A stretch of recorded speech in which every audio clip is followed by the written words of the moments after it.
I sat alone in my living room, the dim light of the television flickering in the darkness.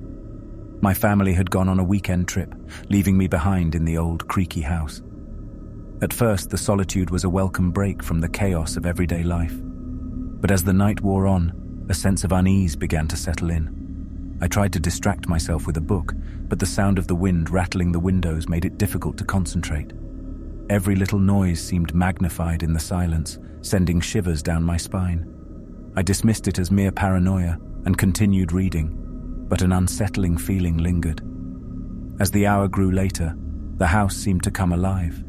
The creaking of floorboards echoed through the empty rooms, and the wind whispered haunting melodies outside.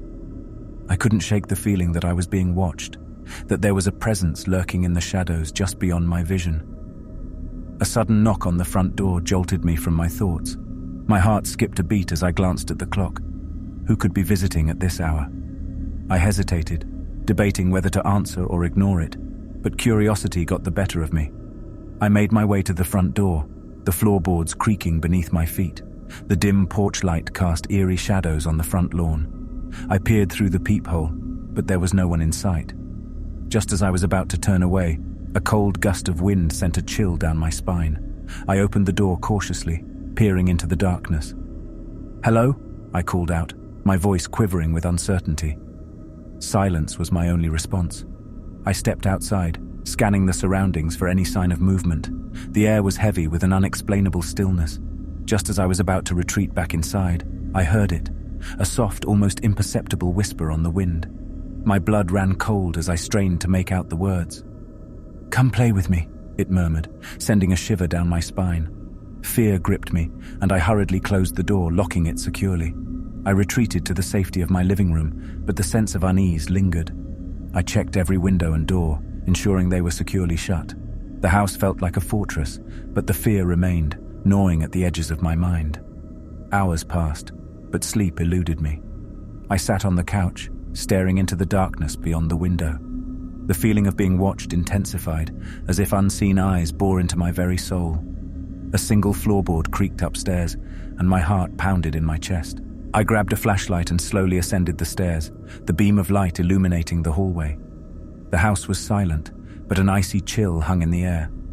I reached my bedroom and pushed open the door, only to find it in disarray. Drawers were pulled out, clothes strewn across the floor. Panic surged through me as I realized that I was not alone. Someone had been in my house. My mind raced, imagining all the terrifying possibilities. I frantically searched every room, but found no sign of an intruder. Exhausted and on edge, I returned to the living room, hoping to find solace in the familiar surroundings.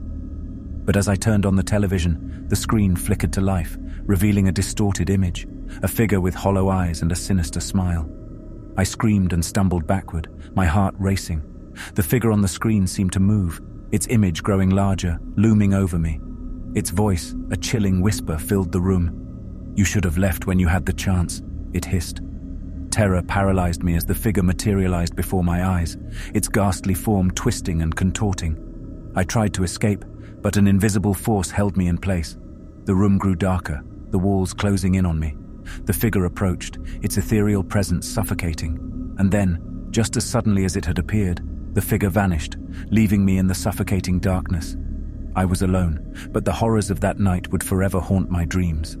The house, once a sanctuary, had become a nightmare, and I wondered if I would ever feel safe within its walls again.